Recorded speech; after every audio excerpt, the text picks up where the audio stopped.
2 துண்டு பட்டை, கிராம்பு, சோம்பு, அப்புறம் கொஞ்சமாக மிளகு. அது கூடவே சின்ன வெங்காயம் ஒரு 10 போல் உரிச்சிட்டு அதில் போட்டுக்கலாம்.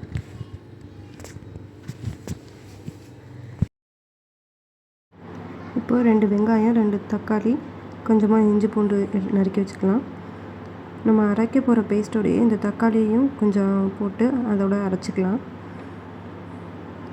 இப்போ ஒரு பேனில் எண்ணெய் ஊற்றிட்டு சின்ன துண்டு பட்டை, கிராம்பு, ஏலக்காய், பிரிஞ்சி இலை ஒன்று, அப்புறம் கொஞ்சமாக கருவேப்பிலையும் போட்டுக்கலாம். இது கூட 2 பச்சை மிளகாய் கீறிட்டு நடுவில் 2யும் கீறிட்டு இதோட ஆட் பண்ணிக்கலாம். இது கொஞ்சம் வதக்கி விட்டுட்டு வெங்காயத்தை இதில் போட்டுக்கலாம்.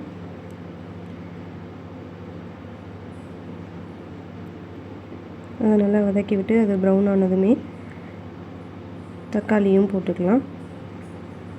அரை தக்காளி மட்டும்தான் இதில் ஆட் பண்ணியிருக்கோம். மீதி சின்ன வெங்காயத்தோடு சேர்த்து அரைச்சிட்டு அதை இதில் ஊற்றிக்கலாம்.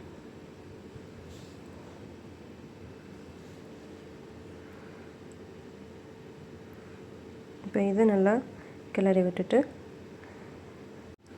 க்ளீன் பண்ணி வச்ச சிக்கனை இதில் போட்டுக்கலாம். நான் ஆல்ரெடி க்ளீன் பண்ணதுமே கொஞ்சம் உப்பும் மஞ்சத்தூளும் போட்டு வச்சுட்டேன். இப்போ இதில் மஞ்சத்தூளும் கல்லுப்பும் கொஞ்சமாக ஆட் பண்ணிவிட்டு அதை கிளறி விட்டுட்டு இதை மூடி வச்சுக்கலாம்.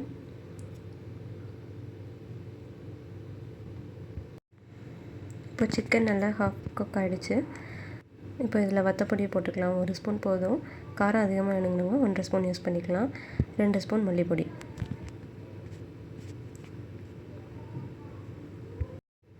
கரம் மசாலா 1 ஸ்பூன் இதோட ஆட் பண்ணிக்கலாம்.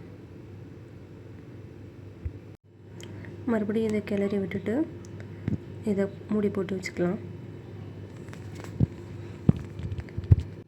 நல்லா கொதி வந்ததுமே கிரேவிக்கு தேவையான தண்ணியை ஊற்றிக்கலாம். அதையும் போட்டு கொஞ்சம் நேரம் கொதிக்க விட்டுடலாம். கடைசியாக சிக்கன் மசாலா தூவிட்டு அதை கொஞ்சம் கொதிக்க விட்டுருங்க.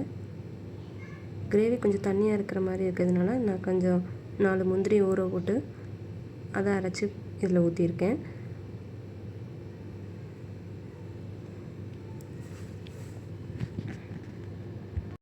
மறுபடியும் அதை மூடி போட்டு நல்லா கொதிக்க வச்சுக்கலாம். ஸோ அவ்வளோதான். எண்ணெய் பிரிஞ்சு வந்ததுமே அடுப்பை ஆஃப் பண்ணிக்கலாம். ஈஸியான சிக்கன் கிரேவி ரெடி ஆகிடுச்சு.